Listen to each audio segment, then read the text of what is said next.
Queridos hermanos en el episcopado, señoras y señores, al comenzar la presente asamblea plenaria de la Conferencia Episcopal Española, reciban todos un cordial saludo. Doy la bienvenida a los señores cardenales, arzobispos y obispos. Este encuentro fraterno nos ofrece la oportunidad de escucharnos mutuamente, deliberar con detenimiento y adoptar las eventuales decisiones sobre las cuestiones pastorales que a todos nos conciernen. Saludo con afecto al señor nuncio y a través de él manifiesto mi comunión cordial, honda y obediente al Papa. Saludo con gratitud a los colaboradores de la Conferencia Episcopal, sin cuya leal y eficaz ayuda, ésta no podría cumplir adecuadamente su contenido. Saludo también a los representantes de la Confer, gracias por su presencia. Con afecto y respeto, saludo a los comunicadores que cubren la información sobre nuestros trabajos y deseo que mi saludo llegue también a cuantos reciban su información a través de los diversos soportes de los medios. Bienvenidos todos a esta solemne sesión de apertura de la Asamblea Plenaria de los Obispos de España. Se incorporan por primera vez a nuestra Asamblea Plenaria los obispos Monseñor Francisco Simón Conesa, obispo de Menorca, Monseñor Antonio Gómez Cantero, obispo de Teruel y Albarracín, y Monseñor Abilio Martínez Barea, obispo de Osma Soria, nombrado por el Papa el día 5 de enero de este año y ordenado el pasado día 11 en la Catedral de Osma. A todos ellos les deseamos abundantes frutos apostólicos en el desempeño de su ministerio episcopal que comienzan ahora, así como les expresamos nuestra acogida en esta particular comunión episcopal en la que se desarrolla de manera habitual nuestro afecto colegial y servicio común en bien de las diócesis y de la toda sociedad española. Damos las gracias a los sacerdotes don Gerard Villalonga Ellín, don Alfonso Belenguer Celma, don Gabriel Ángel Rodríguez, don Francisco Rico Bayo, participante este último en nuestra asamblea, que junto con los colegios de consultores se ha ocupado con generosidad y entrega del gobierno pastoral respectivo de las mencionadas diócesis. Gracias de verdad por este abnegado servicio eclesial a vuestras diócesis. El jueves pasado se hizo público el nombramiento del obispo de Plasencia, don José Luis Retana, aquí presente, a quien saludo también cordialmente. Desde la última asamblea plenaria han fallecido Monseñor Jaume Camprodón y Rivera, obispo emérito de Girona, que murió en dicha ciudad el 26 de diciembre de 2016 a los 90 años, y Monseñor José G. Ascolano, obispo emérito de Mondoñedo Ferrol, que falleció en Valencia el día 6 de febrero pasado a la edad de 87 años. Les agradecemos los trabajos y afán apostólico que ambos desarrollaron durante tantos años al servicio del pueblo de Dios en las iglesias particulares a las que sirvieron. Oramos al Señor por el eterno descanso de estos dos buenos pastores de la Iglesia, a fin de que aquellos a los que encomendó en la tierra el servicio episcopal les conceda gozar de la compañía de los santos en el cielo. La presente asamblea de la Conferencia Episcopal tiene un rasgo que la caracteriza. Por elección de los obispos, ejercitando libremente su responsabilidad, serán renovados la mayor parte de los cargos de la Conferencia, a excepción del secretario general y del vicesecretario para Asuntos Económicos, que siguen otra cadencia para su renovación. Esta coyuntura nos ofrece la oportunidad de mirar hacia atrás y hacia adelante, al camino recorrido en los 3 últimos años y al futuro que se abre con el nuevo trienio. Ejercitamos la memoria y alentamos la esperanza. Continuamos la historia de la Conferencia Episcopal que comenzó hace 50 años y confiamos, apoyados en la fe y la esperanza, en que la providencia de Dios continuará guiándonos en el camino con sus fases de luz y también de vez en cuando de penumbra. El año pasado celebramos el 50º de la Conferencia Episcopal Española, que con prontitud admirable pusieron en marcha inmediatamente después de la clausura del Concilio Vaticano II nuestros predecesores en el cuidado pastoral de la Arquidiócesis de España. En las celebraciones de esas efemérides emergieron la visita del secretario de Estado, cardenal Pietro Parolin, el día 14 de octubre, en el marco del simposio homenaje a Pablo VI, y la de Sus Majestades los Reyes de España, don Felipe VI y doña Leticia, el 22 de noviembre, dentro de la Asamblea Plenaria. Una vez más agradecemos ambas visitas, nos alegramos con su reconocimiento y su estímulo nos alentó en el camino. Al comienzo de esta nueva etapa que se abre con la renovación de cargos, quiero hacer algunas consideraciones sin pretender mínimamente señalar por dónde debe caminar nuestra conferencia episcopal. Reafirmamos nuestra voluntad de servicio a las diócesis encomendadas, compartiendo entre nosotros análisis, deliberaciones y decisiones. Hoy, día 13 de marzo, se cumplen 4 años de la elección del Papa Francisco. Por este motivo y por la circunstancia de final de un trienio y comienzo de otro, que marca el ritmo de nuestra andadura, quiero expresar en nombre de la Conferencia Episcopal nuestra comunión con el Papa Francisco, obispo de Roma y pastor de la Iglesia Universal. Recuerdo algunos ingredientes que constituyen la realidad rica y básica de la comunión eclesial entre cabeza y miembros del Colegio Episcopal.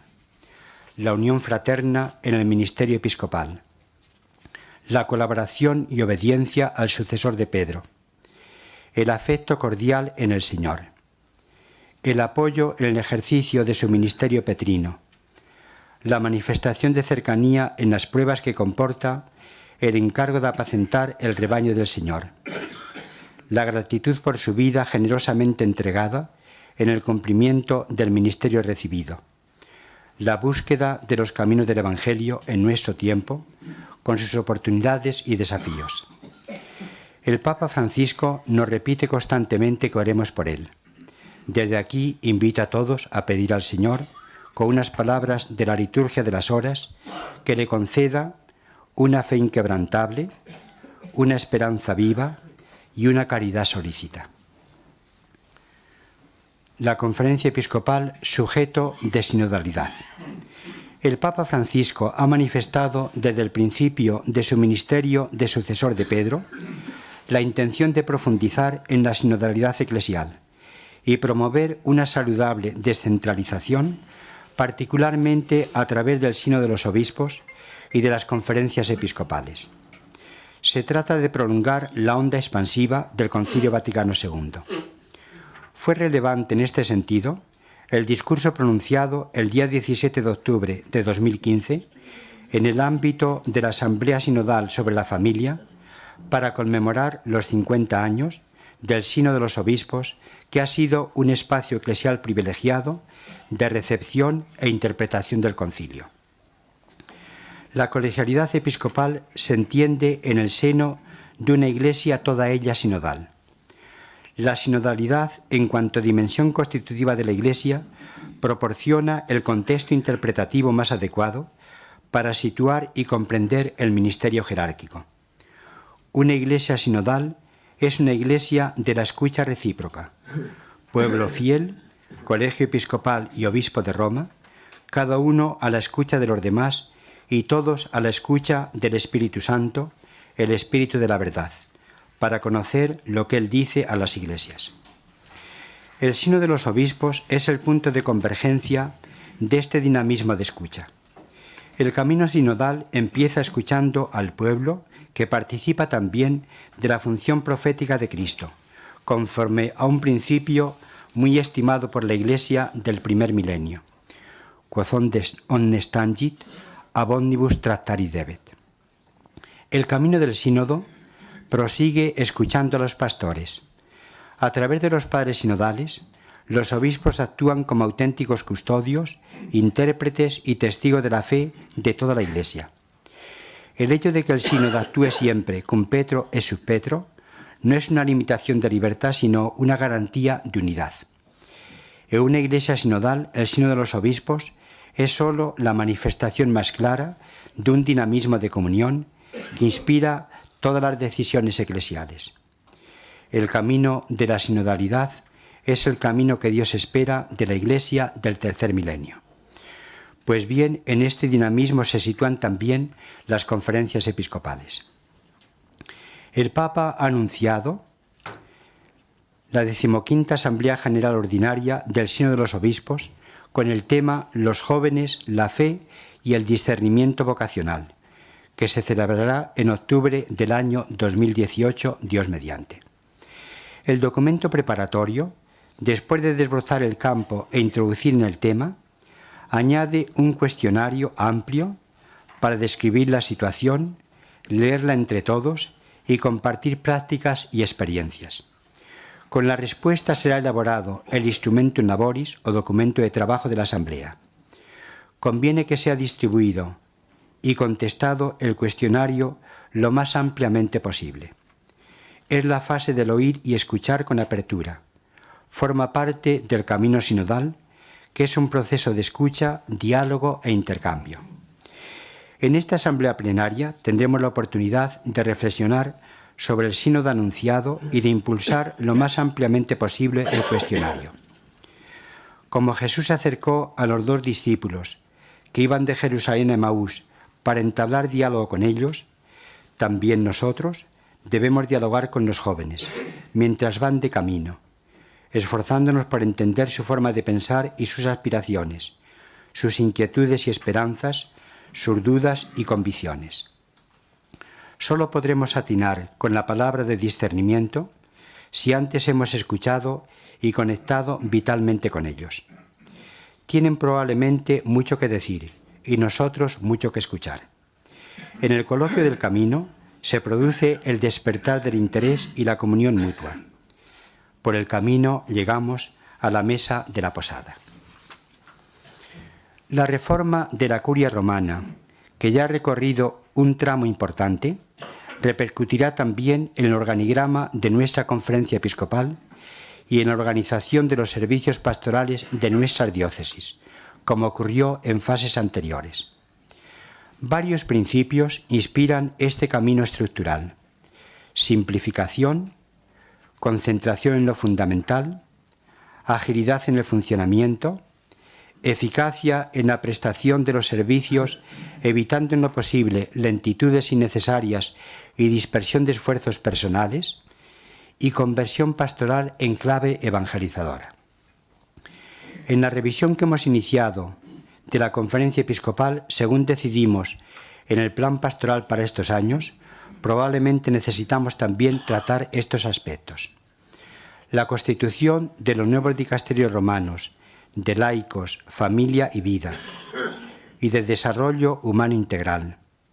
La nueva configuración de la congregación para el clero, incorporando lo relacionado con los seminarios. La elección del Consejo Pontificio sobre la catequesis y nueva evangelización, etc., nos ofrecen un paradigma para los organismos de nuestra conferencia episcopal. La sinodalidad que haya en la conferencia episcopal un sujeto relevante será fuente de inspiración y articulación. Segundo, edificar sobre sólidos cimientos. La formación de un nuevo gobierno, dejando atrás la larga situación de un gobierno en funciones, significó probablemente alivio en la sociedad.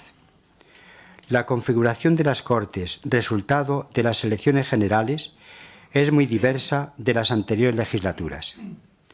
La resituación de los partidos políticos, con sendos congresos, es también un factor que debe ser tenido en cuenta.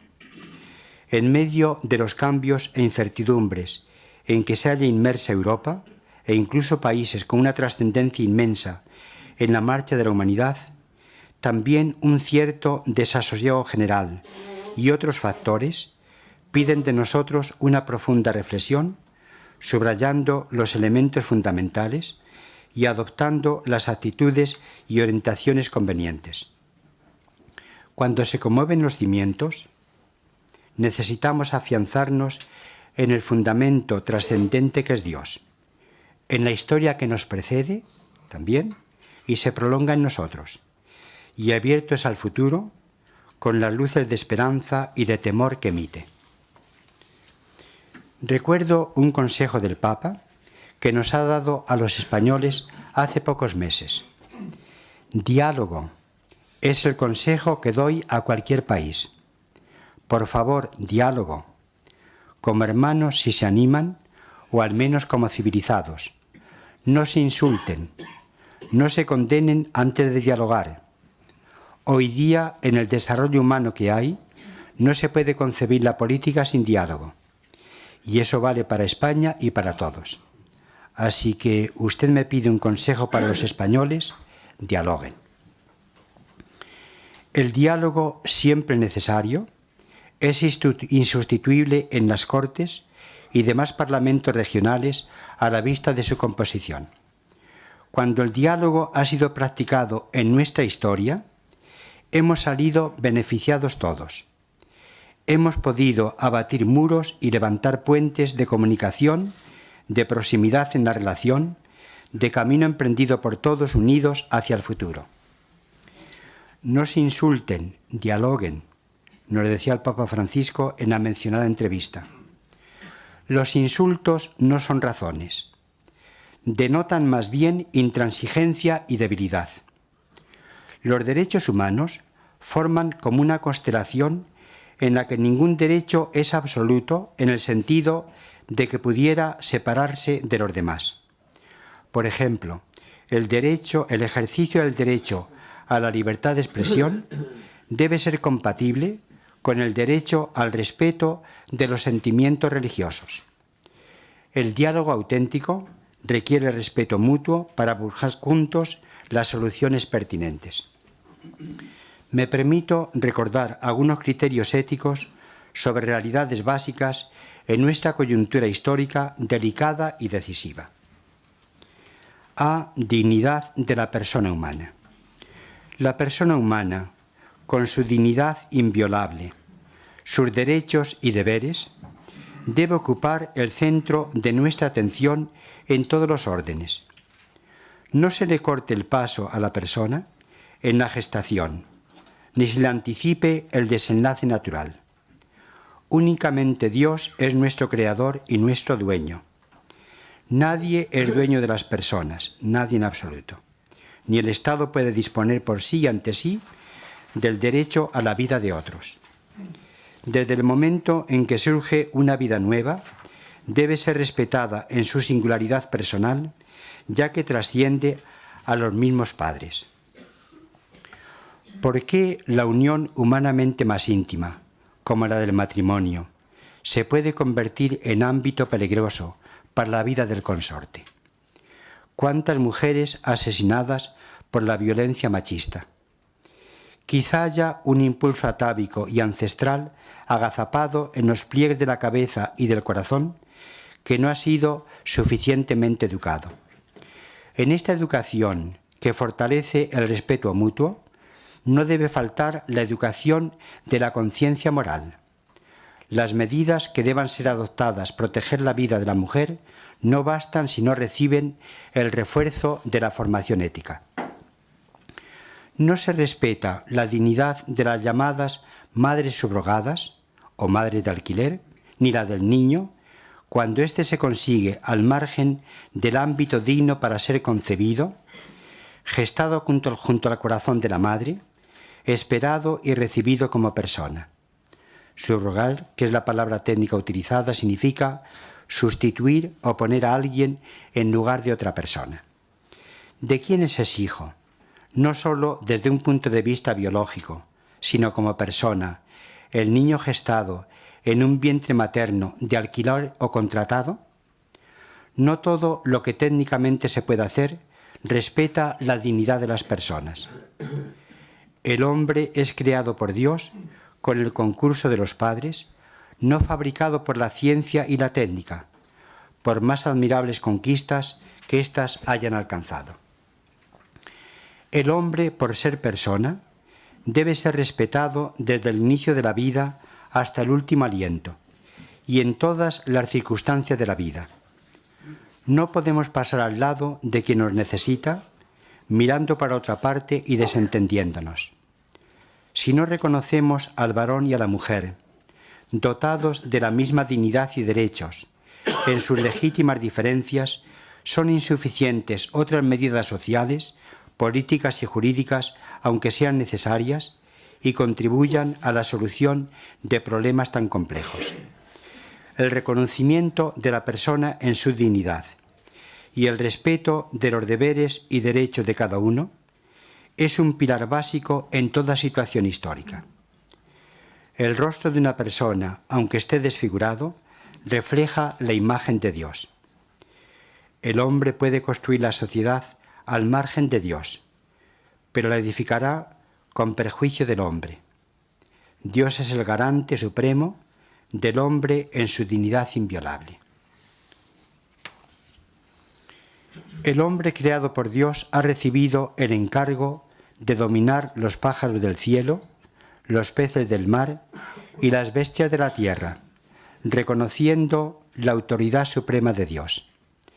El Señor funda y promueve nuestra libertad. Dios no quiere ser servido por esclavos humillados, sino por hijos libres. Y el mismo Dios ha sometido todo al hombre. Señor Dios nuestro, qué admirable es tu nombre en toda la tierra.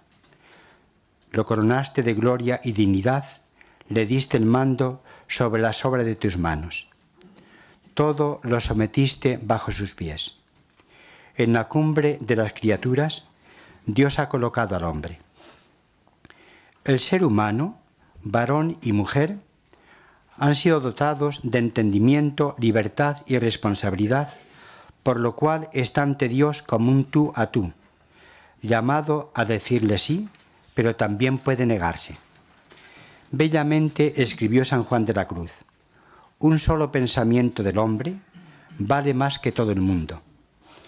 En el reconocimiento de la dignidad personal del hombre radican sus derechos, que deben ser respetados, y sus deberes, que deben ser cumplidos. En medio de la creación, confiada al cuidado del hombre, solo rompe su soledad la compañía de la mujer a alguien como él. Por eso pueden ser los dos una sola carne. Necesitamos custodiar y promover la dignidad de la persona humana y la identidad del matrimonio. B. Iglesia servidora de los pobres. Este fue el título de una instrucción pastoral aprobada por la Conferencia Episcopal en su peregrinación a Ávila el día 24 de abril de 2015 para celebrar el 5º centenario del nacimiento de Santa Teresa de Jesús. Según aparece en el comportamiento de Jesús y en su doctrina, los pobres están en el corazón del Evangelio. Por eso declara herederos del reino eterno a quienes en los necesitados les socorren a él mismo. Tuve hambre y me disteis de comer, tuve sed y me disteis de beber, fui forastero y me hospedasteis, estuve desnudo y me vestisteis, enfermo y me visitasteis, en la cárcel y vinisteis a verme. Como cristianos escuchamos al Señor y queremos traducir en las relaciones personales, familiares y sociales estas palabras que son como el cuestionario para el examen final de la vida. También con palabras de San Juan de la Cruz: a la tarde te examinarán del amor. La instrucción pastoral de la conferencia tenía entonces sobre todo presente la situación de personas y familias golpeadas particularmente por la crisis tan dura y duradera. Nos hacemos hoy eco, entre otras necesidades, de los jóvenes que aguardan años y años sin conseguir un empleo digno y estable, de la precariedad laboral, de las familias que están al borde de la pobreza, de la distancia preocupante entre ricos y pobres, de tantos refugiados en las fronteras de Europa, de quienes arriesgan sus vidas en la inmigración, sorteando barreras imposibles y mares, etc. Agradecemos cordialmente que Cáritas, Manos Unidas e Instituto de Vida Consagrada hayan estado y estén al lado de los necesitados. Reconocemos igualmente el apoyo de muchas personas generosas que entregan su tiempo y su ayuda, despertando nuestra conciencia social, humana y cristiana. La Conferencia Episcopal desea testificar el Evangelio de Jesús, que defendió a los descartados y proclamó bienaventurados a los pobres de corazón y fermento de solidaridad auténtica en el mundo. Destinatarios privilegiados de su misión fueron los pobres, los pecadores y los enfermos. Repito unas palabras que escribimos en Iglesia Servidora de los Pobres. Pedimos perdón por los momentos en que no hemos sabido responder con prontitud a los clamores de los más frágiles y necesitados. Podemos decirles también: no estáis solos, estamos con vosotros, juntos en el dolor y en la esperanza, juntos en el esfuerzo comunitario por superar esta situación difícil. Hace pocos días ha nombrado la Conferencia Episcopal a don Manuel Bretón, presidente de Cáritas Española, que es la Confederación de las Cáritas Diocesanas. El nuevo presidente releva en el cargo a don Rafael del Río, que ha ejercido la presidencia durante 12 años, muy significativos en la vida de Cáritas y la sociedad española. En nombre de la Conferencia Episcopal, de las diócesis y de cuantas personas se han beneficiado de los servicios de Cáritas, agradezco profunda y sinceramente el servicio generoso y eficaz prestado por don Rafael. Igualmente doy las gracias a don Manuel por la disponibilidad con que ha asumido la presidencia, a quien avala una larga trayectoria de atención a los más vulnerables dentro y fuera de España. C. Pacto de Estado sobre la educación. En muchas ocasiones ha manifestado la Iglesia la necesidad de un pacto en que converja la sociedad, ya que estamos convencidos de que tantas leyes orgánicas sobre educación no es la solución razonable. Se han sucedido muchas sin verificar con el tiempo requerido su acierto. La Iglesia ha cumplido durante siglos una tarea en el campo educativo. No es posible hacer la historia de la educación sin recordar las congregaciones religiosas y sus fundadores, que fueron maestros, pedagogos y educadores relevantes. La Iglesia es experta en educación porque es experta en humanidad, por el conocimiento de las personas y por la ayuda a madurar en la verdad, el amor y la formación humana y profesional. La educación es un campo en que la Iglesia ha dejado una huella profunda que debe ser rastreada en la presente encrucijada. La ley de educación que resulte del pacto será aprobada por las Cortes, donde reside la representación de los ciudadanos, pero debe preceder un amplio diálogo social en el que intervengan padres, educadores, expertos, instituciones acreditadas en este campo de la educación tan decisivo para el presente y para el futuro de la sociedad. La Iglesia quiere, y juzgamos tiene derecho, a estar presente en esta situación extraordinaria de gestación del Pacto de Estado sobre la educación. En la Constitución aprobada por todos se contiene el acuerdo fundamental sobre la educación que debe ser tenido en cuenta. El artículo 27 de la Constitución afirma lo siguiente: todos tienen derecho a la educación. Se reconoce la libertad de enseñanza. La educación tendrá por objeto el pleno desarrollo de la personalidad humana en el respeto a los principios democráticos de convivencia y a los derechos y libertades fundamentales. Los poderes públicos garantizan el derecho que asiste a los padres para que sus hijos reciban la formación religiosa y moral que esté de acuerdo con sus convicciones. Se reconoce a las personas físicas y jurídicas la libertad de creación de centros docentes dentro del respeto a los principios constitucionales. Hasta aquí son palabras de la Constitución. Los acuerdos firmados entre la Santa Sede y el Estado español suponen la Constitución previamente aprobada. Nuestra Constitución se apoya en la Declaración Universal de los Derechos Humanos por la Asamblea de la ONU en París el 10 de diciembre de 1948. Por lo que se refiere a la educación, véanse especialmente los artículos 18 y 26. Para alcanzar la finalidad de la educación, que es el pleno desarrollo de la personalidad humana, contribuye también la educación moral y religiosa, ofertada por los centros y elegida libremente por los padres de los alumnos. Apoyamos no solo la enseñanza católica, sino también la de otras confesiones cristianas o religiones reconocidas por el Estado. En la formación integral de las personas se contiene también la educación religiosa y el reconocimiento de nuestra propia historia, que ha producido numerosas manifestaciones en el arte, en las catedrales, en los templos, en las tradiciones culturales, en pueblos y ciudades. Deseamos igualmente que la dimensión social de la enseñanza no se sacrifique para convertirla en elitista. Nosotros no queremos ser elitistas. Tercero, dos tareas fundamentales: formación sacerdotal y pastoral juvenil. En la presente asamblea plenaria escucharemos y dialogaremos sobre dos grandes realidades que tienen una trascendencia grande en la vida y misión de la Iglesia. Aunque cada obispo en su diócesis haya iniciado su tratamiento, es la primera vez que reflexionaremos sobre ellas en la asamblea, teniendo en cuenta las fechas de su notificación.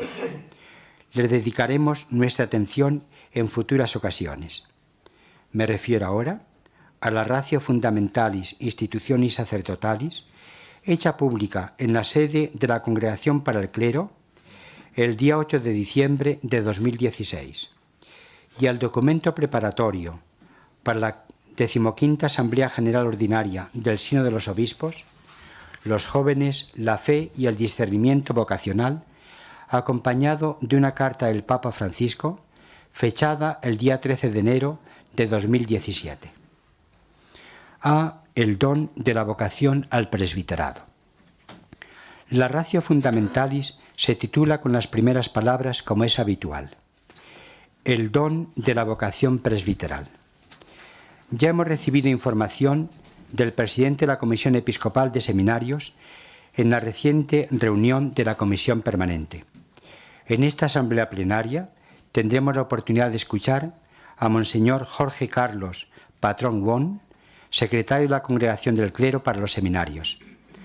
Agradezco su presencia entre nosotros, que prometió generosamente respondiendo a nuestra invitación. La vocación al presbiterado es un don de Dios en todo su itinerario, desde el primer balbuceo, su progresiva clarificación, maduración y discernimiento, hasta el día culminante de la ordenación sacramental y todo el recorrido posterior. Dios no cesa de pronunciar nuestro nombre y decirnos con renovada confianza: yo te he elegido y no me arrepiento de mi llamada. Nuestra respuesta supone la iniciativa de Dios que nos primerea. El don posibilita y promueve la tarea. El sacramento reclama una existencia perseverante y fiel.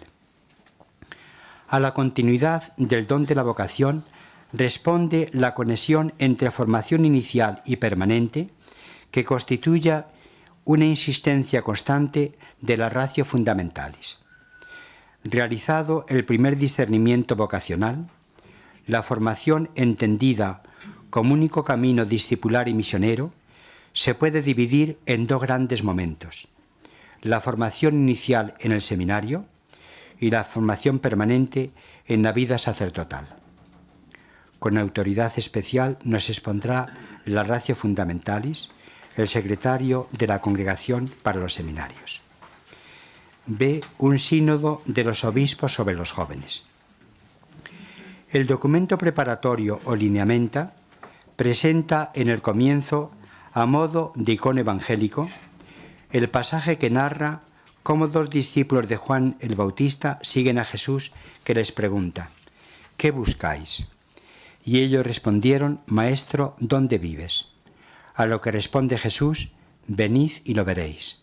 Y fueron con él. El impacto del encuentro de aquel día fue imborrable.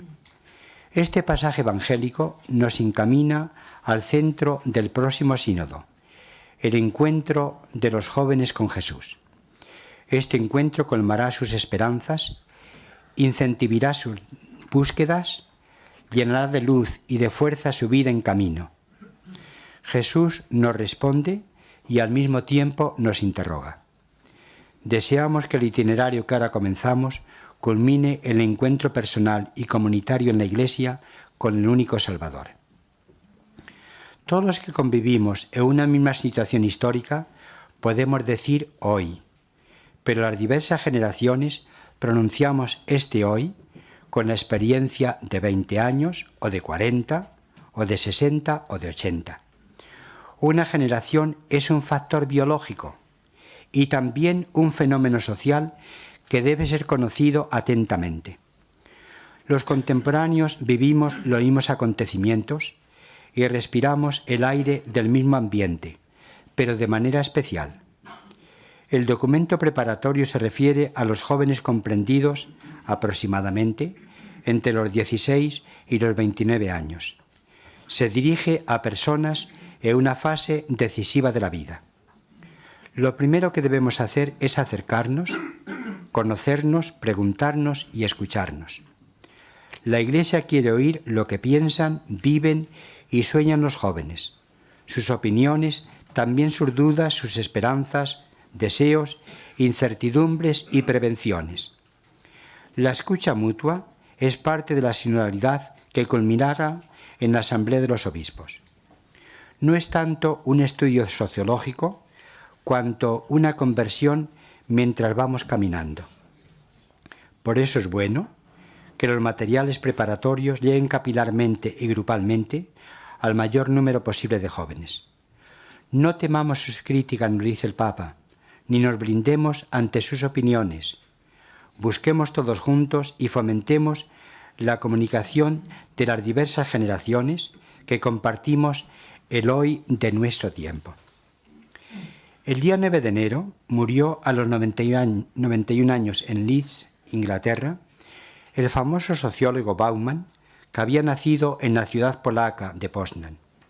A veces es conocido como el sociólogo de la modernidad líquida. El documento preparatorio se expresa al tratar de los jóvenes en el mundo de hoy con unas palabras que probablemente se refieran a la misma metáfora. La combinación entre complejidad elevada y cambio rápido provoca que nos encontremos en un contexto de fluidez e incertidumbre nunca antes experimentado. ¿Qué quiere decir Bauman con modernidad líquida? ¿Y qué puede significar fluidez e incertidumbre en el documento introductorio?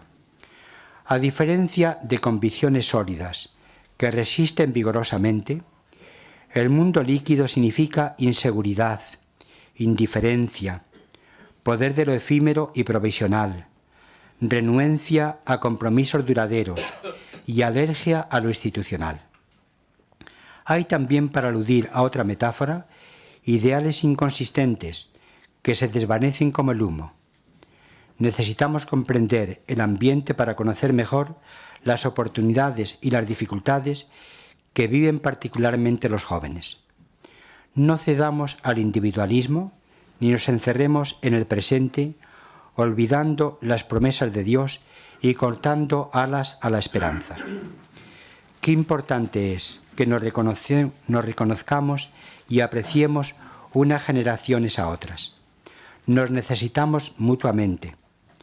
El diálogo nos ayuda a caminar juntos en el seguimiento de Jesús, al que nos encamina el precursor, como a los discípulos en el icono evangélico. La fe, la maduración humana y la vocación son inseparables. En el dinamismo de la fe descubrimos la llamada de Dios que nos dirige a cada uno. El hombre, por definición, es vocación, camino hacia la meta, peregrinación junto con otros. Cada persona puede recibir diversas vocaciones que se integran en armonía vital. La primera es la llamada a la existencia. Dios ha pronunciado aquellas palabras creadoras: hagamos al hombre, varón y mujer, a nuestra imagen. La segunda vocación es la vocación a formar parte de la Iglesia, que como tal es etimológicamente la elegida por Dios. La fe y la conversión selladas por el bautismo incorporan a la comunidad cristiana. En tercer lugar, dentro de la Iglesia, que es la patria de las vocaciones, existen llamadas diferentes y todas excelentes: al matrimonio cristiano, al ministerio sacerdotal, a la vida consagrada. Y por fin cada persona, irrepetible y amada singularmente por Dios, recibe dentro de las vocaciones que compartimos con otros en la Iglesia y en la sociedad la llamada a ser nosotros mismos, a cubrir nuestra irrepetible definición, respondiendo al diseño de Dios. Las diversas vocaciones, para ser descubiertas y acompañadas, requieren discernimiento. En la progresiva maduración necesitamos la luz del Espíritu Santo y el acompañamiento de otras personas experimentadas. Preparemos el próximo sínodo ya desde ahora. La convocatoria de un sínodo sobre la juventud enlaza oportunamente con las asambleas sinodales. Ahí tienen ustedes también alusión a dos encuentros, uno en Barcelona y otro en Granada, sobre y con los jóvenes. Cuarto, la beatificación de los mártires del siglo XX en Almería. Por último, quisiera referirme a un acontecimiento que nos llena de gozo porque simboliza el mayor acto de amor de un cristiano: la entrega martirial, culmen de la santidad que vemos reflejada en los 115 mártires de Almería, encabezados por el deán José Álvarez de Benavides de la Torre, martirizados el pasado siglo y que serán beatificados por el cardenal Ángelo Amato en nombre del Papa el próximo 25 de marzo en Aguadulce, Roquetas del Mar, en Almería. Recuerdo también a otros mártires de otras diócesis que hace poco tiempo o dentro de poco tiempo han sido beatificados o lo serán. Como señalé en este mismo lugar, en el discurso inaugural de la 90ª Asamblea Plenaria, poco tiempo después de la beatificación, el 28 de octubre de 2007 en Roma, de otro grupo numeroso de mártires españoles del siglo XX, casi medio millar, son estas las palabras que entonces pronuncié. Los mártires cristianos certifican con su muerte la importancia de la fe en Dios. Esta fe los orientó mientras vivían y en sublime lección afrontaron la muerte poniendo en manos de Dios su existencia entera, confiados en su amor y en su fidelidad. A la hora de la verdad, el poder de la fe fue para ellos lo decisivo. Con la luz y la fuerza de la fe, pusieron en juego lo más personal y básico, es decir, la misma vida. En ello se cumplieron literalmente las palabras de Jesús: quien pierda su vida por mí y por el Evangelio, la salvará. Comparadas con esa alternativa sobre la muerte o la vida, otras opciones de carácter cultural, político, ideológico, profesional, social, quedan en un nivel muy distinto. La fe en Dios, la confianza en la verdad del Evangelio, la esperanza en la vida eterna, ejercieron sobre los mártires un poder que nos sobrecoge. El martirio es como un test que comprueba inequívocamente la calidad de un cristiano. La estatura espiritual y moral de los hombres alcanza en los mártires la talla suprema. Los mártires, consiguientemente, nos interrogan acerca de la valentía y de la humildad de nuestra fe, y por lo mismo denuncian sin palabras los acomodos y componendas a que podemos someter la altísima relevancia de la fe. Los mártires, habiendo sido perdonados y queridos por Dios, ofrecen también el perdón. No denuncian ni señalan a nadie. No guardan rencor en su corazón. Siguiendo a Jesús, Su sangre pronuncia también una palabra de perdón. Esta reacción de los mártires es de una generosidad humanamente incomprensible. Solo puede explicarse porque el espíritu del amor, el espíritu de Jesucristo, alienta en sus corazones. La beatificación de los mártires no va contra nadie. A nadie se echa en cara su muerte. A nadie se acusa. A nadie se pide cuentas. Que su ejemplo e intercesión nos fortalezcan en la transmisión de la fe, en la comunión eclesial, en la colaboración al bien común de la sociedad y en los trabajos por la paz. Los mártires nos dicen: sed pacificadores. Ponemos en manos de María, Nuestra Señora del Rosario de Fátima, cuyo centenario de las apariciones celebramos este año, los trabajos de esta asamblea, y le pedimos que interceda ante su Hijo por todos nosotros. Muchas gracias.